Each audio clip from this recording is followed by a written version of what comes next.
Karibu tena katika dawati la habari kuu la Daily News Digital yaliyojiri kwa siku ya leo. Jijini Dodoma, wabunge wa mwaga marehemu William Lukuvi. TAKUKURU mkoa wa Geita yaokoa shilingi milioni 94.21. Balendra Shah aapishwa kuwa waziri mkuu nchini Nepal. Mimi ni Isaac Reginald Chiwangu, nasema karibu sana, tuungane mwanzo mpaka mwisho. Waziri Mkuu Dr. Mwigulu Nchemba amesema serikali imempoteza kiongozi ambaye alikuwa hazina kubwa kwa taifa. Akitoa salamu za pole kwa familia wakati wa kuaga mwili wa marehemu William Lukuvi jijini Dodoma, Nchemba amesema marehemu Lukuvi alikuwa kiongozi mwenye uwezo mkubwa wa kusimamia shughuli za kiserikali na mahusiano bungeni. Mheshimiwa Lukuvi alikuwa anaweza kuelezea masuala ya kazi kwa lugha iliyo rahisi kwa kila wizara na kufanya masuala yanayohusiana na ushirikiano ndani ya serikali kuwa na ufanisi mkubwa zaidi. Tutaendelea kumkumbuka Mheshimiwa Lukuvi kwa umahiri wake huo, na hata tulipokuwa tukikaa mawaziri tulikuwa tunasema kwa kweli, mnyonge mnyongeni, haki yake mpeni. Mheshimiwa Lukuvi kwenye masuala ya uratibu ni profesa.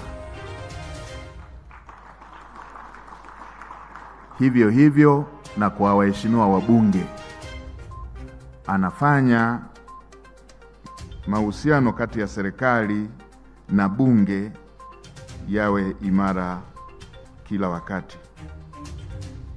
Mara nyingi kwenye majukumu haya ya mihimili, kuna wakati joto huwa linapanda kama wana michezo. Unakuta mbunge kwa ajili ya kuwatetea wananchi wake na pengine majibu yaliyotolewa na serikali hayajamridhisha yeye na wananchi wake, ana lose temper.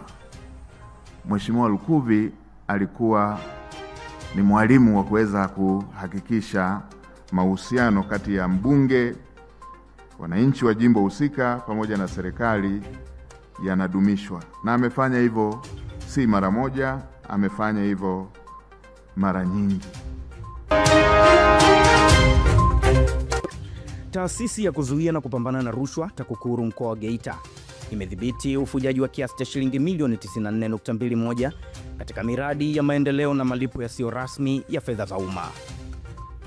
Naibu mkuu wa TAKUKURU mkoa wa Geita, Alex Mpemba, amesema kati ya fedha hiyo, shilingi milioni 32 ilirejeshwa katika mfuko wa taifa wa bima ya afya NHIF baada ya mshtakiwa kumwongeza mnufaika asiyestahili na kupatiwa matibabu isivyo halali.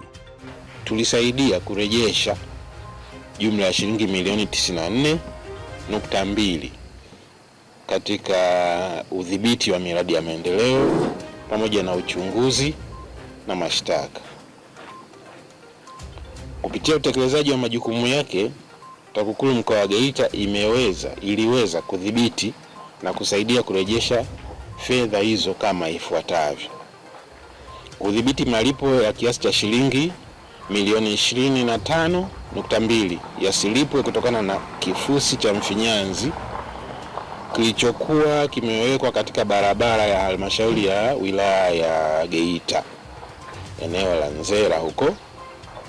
Sasa baada ya kuona kwamba aina ya kifusi kilichowekwa kilikuwa sio chenyewe, basi tuliweza kuingilia kati na mkandarasi akarudia, ambacho tusingefanya hivyo maana yake mkandarasi angelipwa shilingi milioni 25.2.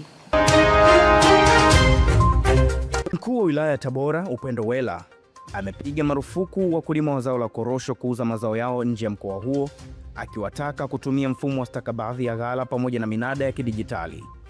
Hatua hiyo imechukuliwa kufuatia changamoto za muda mrefu za masoko na gharama kubwa za usafirishaji ambazo zimekuwa zikiwakabili. Wakulima wa korosho katika mkoa wa Tabora hawaruhusiwi kusafirisha korosho kwenda kuuza nje ya mkoa, bali watauza kupitia vyama vya ushirika katika wilaya husika. Huko Nepal, waziri mkuu mpya Balendra Shah ameapishwa leo, ambaye anadaiwa kuwa na umri mdogo zaidi katika historia ya Nepal, baada ya chama chake kushinda kwa kishindo katika uchaguzi uliofanyika mapema mwezi huu. Hadi hapo hatuna la ziada. Endelea kufuatilia mitandao ya kijamii ya Daily News Digital, Instagram, Facebook na X. TSN ni zaidi ya habari.